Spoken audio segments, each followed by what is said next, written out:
l'art du fait maison. Aujourd'hui, on vous accueille dans notre petite cuisine de notre tiny house. Tout simplement, il pleut passablement, donc on préfère de faire la vidéo à l'intérieur. Il tombe beaucoup d'eau ces jours, plus qu'habituellement. Donc voilà, on est un peu confiné à l'intérieur. Des moments où il y a un petit peu de soleil, on va dehors, on profite bien sûr de continuer notre travail dehors. Et aujourd'hui, il y a beaucoup de gens qui m'ont demandé la recette de mon mélange d'épices pour pain d'épices. Il y a 2 semaines en arrière, j'ai fait la vidéo pour les pains d'épices. Et je vous ai parlé de mon mélange épices pour pain d'épices. Et aujourd'hui, je vais vous montrer comment faire. Donc c'est assez simple, assez court. Et vous allez découvrir tout ça. On a besoin d'une balance de précision. On va réaliser à peu près 70 grammes de mélange d'épices. Et je prends un récipient que j'utilise pour mon moulin à épices. Parce qu'après, bien sûr, c'est une poudre qu'on va en créer à partir des ingrédients qui ont en partie poussé encore dans notre jardin en Suisse.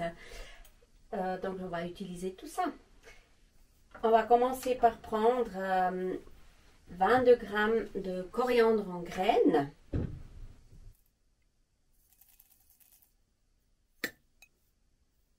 Puis on ajoute 22 grammes d'anis étoilé. On ajoute 5 grammes de graines de fenouil. Puis 5 grammes de clous de girofle.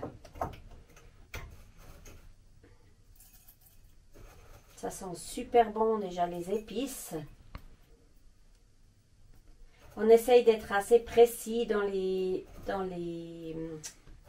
pour peser tout ça. Tout simplement parce que si on change trop les proportions, le goût des épices finales change. Alors, j'ai mis 5 grammes de clous de girofle. J'ajoute là-dedans encore de la cannelle. Alors, on va prendre 14 grammes de cannelle en poudre. Vous pouvez mettre le cannelle en bâton. Il faut 14 grammes, c'est tout. Et pour terminer, on ajoute encore le gingembre moulu. Bien sûr, c'est le gingembre que j'ai fait pousser moi. Et ils sont super bons. On ajoute 10 grammes. Je vous mettrai à nouveau les proportions, bien sûr, dans le descriptif de la vidéo. Comme ça, vous avez les proportions exactes. Et c'est simple pour refaire.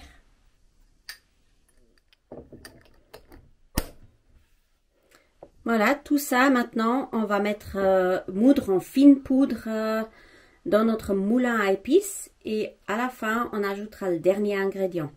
Donc, je vais aller moudre tout ça et on se voit quand c'est en poudre.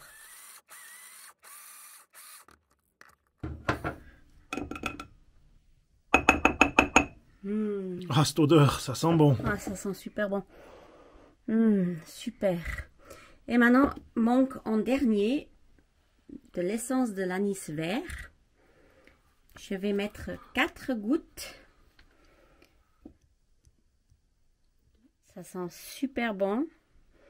Donc, on va mélanger ça. On peut encore donner 1-2 tours avec le moulin à épices pour vraiment bien la faire mélanger aux poudres.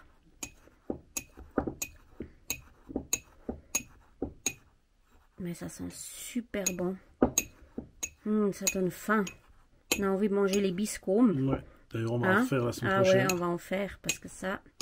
Ce serait déjà la 3e fois. Les biscombes qui sont des pains d'épices spéciales de la région, là où on vient. Et c'est déjà fait, le tour est joué, donc ça va très vite faire le mélange. Et puis ça, pour vos biscombes ou vos pains d'épices, quand vous faites, c'est à mon avis vraiment le meilleur mélange qui existe. Ouais, il est doux, il est parfait. Et il est incroyable. Hein. Ouais. Le caméraman, il a faim. Oui. C'est midi. C'est midi. On peut conserver ça sans autre dans un bocal en verre pendant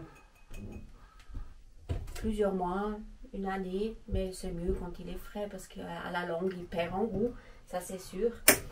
Et ça, utilisez, faites les biscuits, je vous les conseille, c'est super bon. Voilà, on vous présente encore notre nouveau arrivé. Biscoit. C'est Biscoit, donc ça va bien avec le thème des épices à biscuits. Exactement, exactement. Biscoit, ça veut dire biscuit en portugais. Oh, j'ai un bon biscuit. Alors il apprend, il est là depuis quelques jours. Il ne sait encore pas tout à fait son nom, mais ça va. Il est bien malin pour son âge. Il a 8 semaines. Et puis voilà, bon, maintenant on va faire un méchant chien de garde peut-être. On verra. Non mais je rigole. Mais voilà, et on est tout content d'en avoir un. On avait perdu le nôtre il y a quelques années, c'était difficile. C'était très dur. C'est le premier depuis un long moment, on est tout content d'en avoir un nouveau. Voilà. Et puis on se réjouit pour la suite. À tout bientôt. À tout bientôt. Au revoir.